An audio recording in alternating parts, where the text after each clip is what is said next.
Olá, pessoal! Aqui é a professora Daniele, professora de Química. E esta é a aula Estrutura da Matéria, parte 1, que irá falar sobre o modelo atômico de Dalton. Sejam todos muito bem-vindos.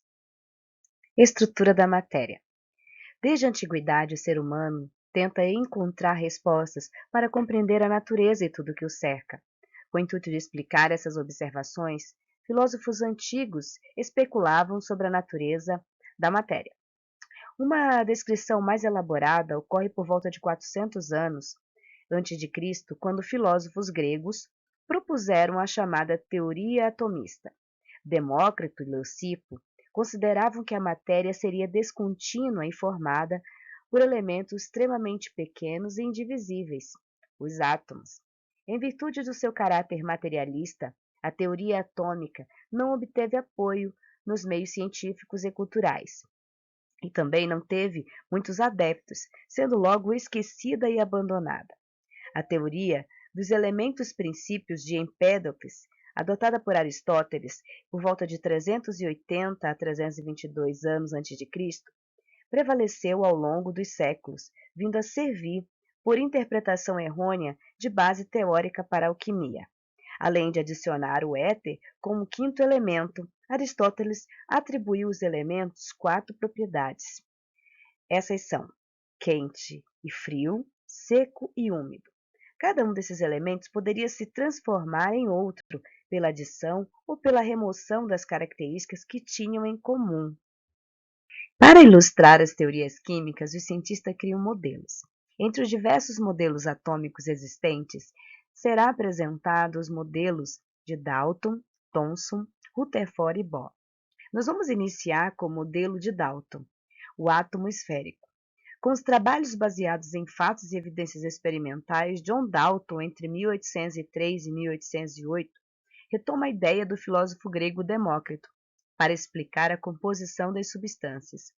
Segundo ele, a matéria era descontínua, pois entre os átomos que o constituem haviam espaços vazios.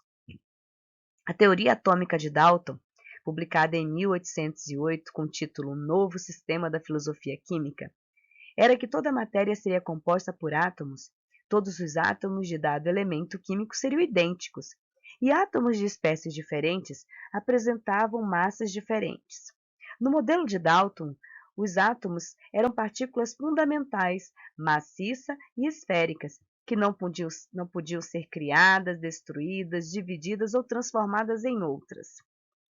Apesar de não permitir a interpretação de muitos fenômenos, essa teoria esclareceu os conceitos de elementos químicos, substâncias simples e compostas. Com o modelo atômico proposto por Dalton, foi possível afirmar que a combinação de átomos de um mesmo elemento formavam substâncias simples e a combinação de elementos químicos diferentes formavam substâncias compostas.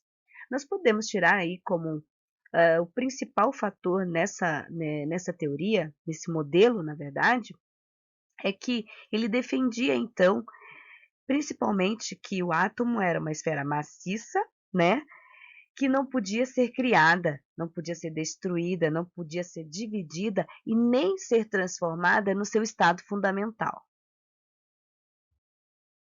O modelo atômico de Dalton ficou conhecido como bola de bilhar e era diferente do proposto pelos gregos, porque foi baseado em medidas experimentais.